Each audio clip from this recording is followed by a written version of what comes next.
Bonsoir à toutes et à tous, à la une de l'actualité de ce vendredi 20 septembre. Un exercice de prévention routière auprès des jeunes s'est déroulé cette semaine à Ilzac. Objectif est les sensibiliser au risque d'accident en deux roues. Un lieu pour découvrir l'architecture, le patrimoine et le paysage strasbourgeois va s'installer place du Château à Strasbourg. Et enfin, les journées du patrimoine, c'est ce week-end. Vous pourrez notamment y découvrir un moulin à huile du 19e siècle. Mais pour commencer, la marche pour le climat a de nouveau fait descendre les jeunes dans la rue. À Mulhouse et Bâle ce matin et à Strasbourg en début d'après-midi, comme dans de nombreuses villes dans le monde, les collégiens et lycéens ont marché pour dénoncer les dangers du réchauffement climatique. Ils étaient 20 000 à Fribourg et tout de même 1 millier à s'être retrouvés place Kléber avant de défiler dans les rues du centre-ville jusqu'à la cathédrale. On écoute quelques-uns de ces jeunes manifestants. Et 2 et 3 degrés, c'est un crime contre l'humanité. C'est important que tout le monde vienne parce que l'avenir est déjà taché pour les plus jeunes et pour les moins jeunes. Et du coup, si personne ne se bouge, ça va faire que empirer, sachant que les politiques peuvent faire grand-chose. Du coup, on est là pour faire comprendre aux autres, aux plus grands, aux plus riches, qu'il faut faire quelque chose pour enfin bouger les choses et qu'on ne peut pas vivre dans un monde où il n'y a plus d'écosystème, où les mers montent, où il n'y a plus d'îles, où les bancs qui se fondent. Et voilà, c'est notre avenir, on ne peut pas rien faire. C'est notre planète, on peut pas... C'est le seul endroit où on peut vivre. Si on le détruit, on pourra aller nulle part. Pour moi, on n'aura pas assez de technologie pour pouvoir changer de galaxie. Donc il faut vraiment préserver ce qui nous a été donné en fait. Je suis en colère. On a plein de politiciens qui disent qu'ils vont faire des choses et au final ils font rien en fait. Et on voit vraiment le monde en décadence en fait.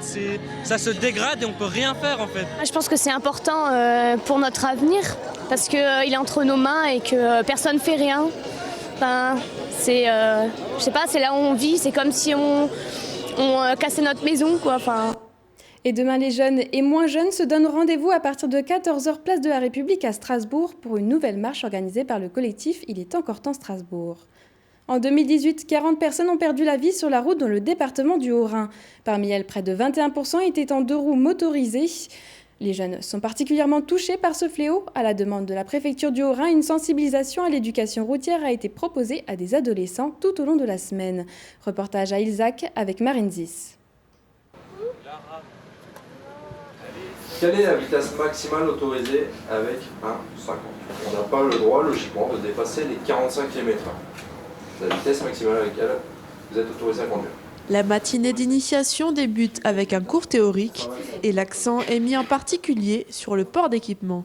On s'est rendu compte au travers d'un sondage qui a été effectué par Attitude Prévention, notre partenaire, et la direction centrale des CRS, que beaucoup de jeunes ne savent pas qu'il faut par exemple porter un casque. D'autres ne savent pas qu'il faut porter des gants. On est à un tiers de jeunes environ qui ne sait pas qu'il faut porter des gants. Donc on insiste vraiment sur le port des équipements et également sur une conduite citoyenne responsable, ne pas rouler trop vite, ne pas débrider les engins. La matinée se poursuit avec une formation sur une moto fixe, puis une mise en situation. D'abord avec un moniteur, puis seul. Au total, plus de 400 élèves âgés de 14 ans et plus se sont rendus sur cette piste éphémère tout au long de la semaine. Pour nous, c'est important qu'ils soient rassurés au guidon d'un deux roues, peut-être plus tard s'ils sont conducteurs. Mais s'ils ne sont pas conducteurs d'un deux roues, ce qui est important également, quand ils seront au volant de leur véhicule 4 roues, ils sauront qu'un deux roues est vulnérable, que ce n'est pas facile de conduire. Ils garderont à l'esprit l'initiation qu'ils auront reçue ici. La piste d'éducation routière ainsi que l'ensemble des agents ont plié bagages jeudi soir. Le collectif va poursuivre son tour de France débuté en mars dernier. Prochaine étape, Besançon. Et à présent, on part dans le quartier de la Robertso où un collectif de citoyens s'est lancé un défi, transformer une friche en lieu écolo. Ce week-end, ils ouvrent leurs portes au public. Adrien Laby.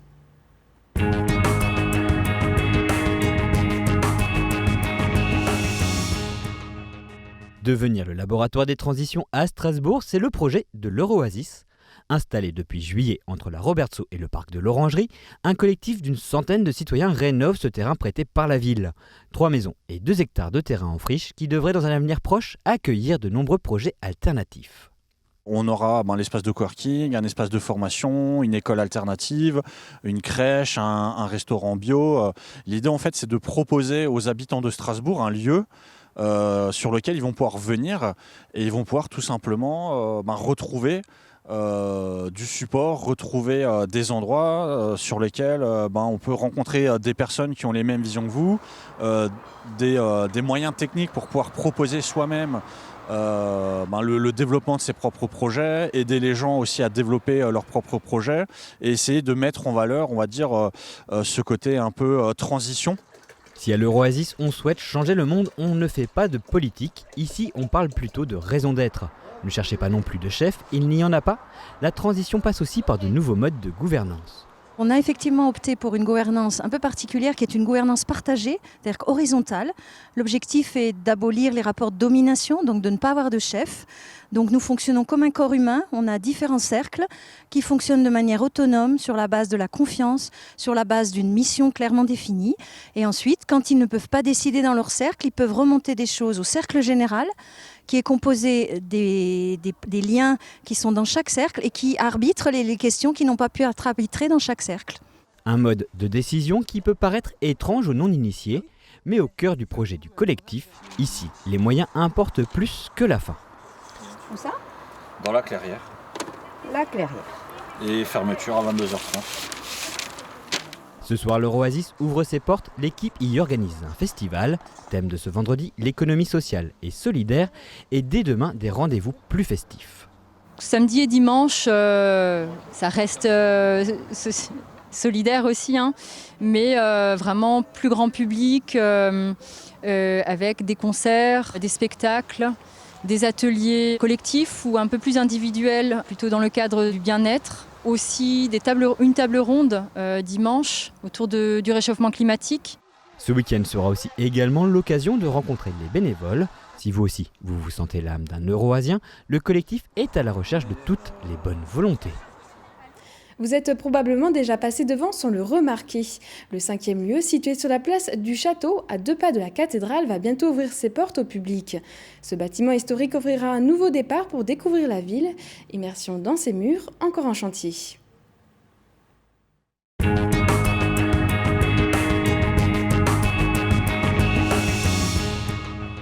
Au détour de la place du Château, au numéro 5, un ancien hôtel militaire fait face à la cathédrale de Strasbourg depuis 1860. Derrière ses fenêtres, à l'abri de la lumière, se cache la collection du cabinet des estampes. Mais l'immeuble est bien souvent associé à la poste, alors la ville s'est lancée pour défi d'en faire un lieu dédié à la culture, au patrimoine et à l'architecture. C'était à l'origine un hôpital militaire et après c'est une addition de fonctions sans vraiment de cohérence et de sens. Et donc on a décidé de reprendre en main ce bâtiment, de lui redonner une fonction, de lui redonner une identité et de le faire évoluer. Aujourd'hui, les travaux se terminent dans les prochains jours pour ce 5e lieu. Ensuite, nous travaillerons à la réorganisation du bureau de poste. Et l'enjeu, c'est d'en faire un lieu de vie ouvert sur la ville, ouvert aux Strasbourgeois et aux visiteurs. Ici, tout va donc être transformé. Touristes et visiteurs locaux y trouveront un point de départ pour découvrir Strasbourg. La boutique culture actuellement installée dans l'ancienne pharmacie du Cerf va déménager au rez-de-chaussée de ce 5e lieu. Le but, conseiller et vendre des billets et spectacles aux 300 visiteurs attendus chaque jour dans ce nouvel espace. Un nouveau rôle, un nouveau nom aussi pour bien le situer. Le 5e lieu, c'est parce que c'est 5 places du château, mais c'est aussi le 5e bâtiment, celui qui ferme la place du château. Il y a la cathédrale, il y a le lycée Fustel-Coulanges, il y a bien sûr le Palais Rohan et le musée Notre-Dame. Et maintenant, ce 5e lieu, c'est un service public de la culture où on pourra venir s'informer sur l'offre culturelle, acheter des billets. C'est la nouvelle boutique culture qui va s'installer ici. Mais c'est aussi un lieu où on va pouvoir voyager, déambuler dans Strasbourg, dans son histoire, dans son patrimoine bâti et naturel. Au premier étage, l'urbanisme strasbourgeois sera raconté à travers un parcours pédagogique sur 600 mètres carrés, de quoi découvrir l'histoire de Strasbourg et le Strasbourg de demain, à travers une cartographie évolutive, des maquettes tactiles et des documents d'archives. L'idée, c'est de proposer aux visiteurs un voyage, mais aussi une vue qui présente toutes les dimensions de Strasbourg. Donc selon les espaces, on pourra se retrouver dans l'habitat strasbourgeois autant que dans des grands paysages urbains comme ceux du quartier de Haute-Pierre. Cette création entre dans le cadre de l'obtention du label Ville d'art et d'histoire en 2014 et de l'inscription sur la liste du patrimoine mondial de l'UNESCO, de la Grande Île et de la Neustadt. Mais cette première étape de valorisation du 5e lieu a un coût. 3 400 000 € ont été investis dans le projet. D'ici quelques jours, les premiers visiteurs pourront découvrir les lieux et ainsi voir Strasbourg sous un nouveau jour. Et ce week-end, vous pourrez visiter le site qui ouvrira en avant-première pour les Journées du patrimoine. Des Journées du patrimoine qui se déroulent depuis 1984 en France, chaque 3e week-end de septembre. Elles sont l'occasion de découvrir ou redécouvrir le patrimoine culturel et architectural. Pour cette 36e édition, le thème retenu est art et divertissement. Plus de 650 événements sont proposés partout en Alsace. Visites de châteaux, de musées et découvertes de lieux habituellement fermés au public et insolites, comme ici à Pfaffenbronn avec un moulin à huile du 19e siècle, Fanny Kunz. C'est une machinerie bien huilée qui tourne depuis 1827 dans les Vosges du Nord. À Pfaffenbronn, ce moulin à huile appartient à la famille Jamming depuis plus de 200 ans. Chrétien a repris les meules en main il y a une vingtaine d'années. Si aujourd'hui le moulin fonctionne à l'électricité, au 19e siècle, la force d'un cheval était nécessaire pour produire de l'huile de différentes sortes. Ici, on fait de l'huile de noix, la plus grande partie.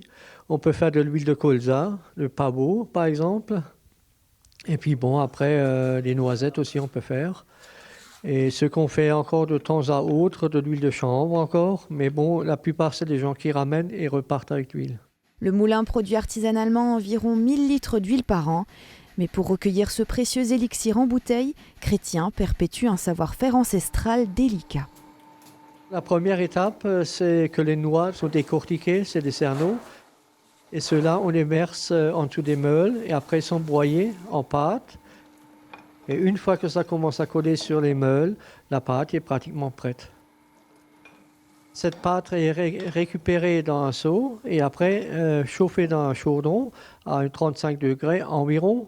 Et après, ça rentre dans les tissus pour presser. Et après, l'huile, elle sort.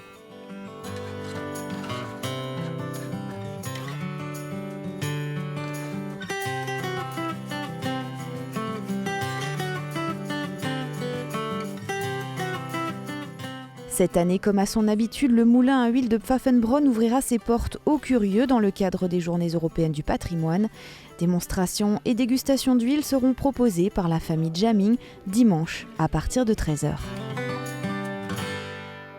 Et pour ceux qui souhaiteraient voir d'autres lieux en Alsace, des visites du Théâtre de la Cine sont organisées à Mulhouse. Le parc naturel de la Petite Camargue alsacienne proposera des animations tout le week-end. Et dans la capitale alsacienne, la cathédrale, le Parlement européen et l'université ouvriront leurs portes aux curieux. Et pour terminer ce journal, place à l'image du jour d'Oliviane. Il revient 2 fois par an avec les équinoxes et suscite à chaque fois l'enchantement ou la crainte. Le fameux rayon vert de la cathédrale de Strasbourg sera de retour dès demain à 12h24 et pour 3 jours. Les rayons du soleil passeront à travers le vitrail de Judas, le fils de Jacob, pas le traître, pour éclairer le Christ sur la chair. À cette occasion, le guide conférencier François Muller proposera à nouveau sa conférence autour de ce rayon vert, demain, dimanche et lundi, à partir de midi, et l'entrée est libre.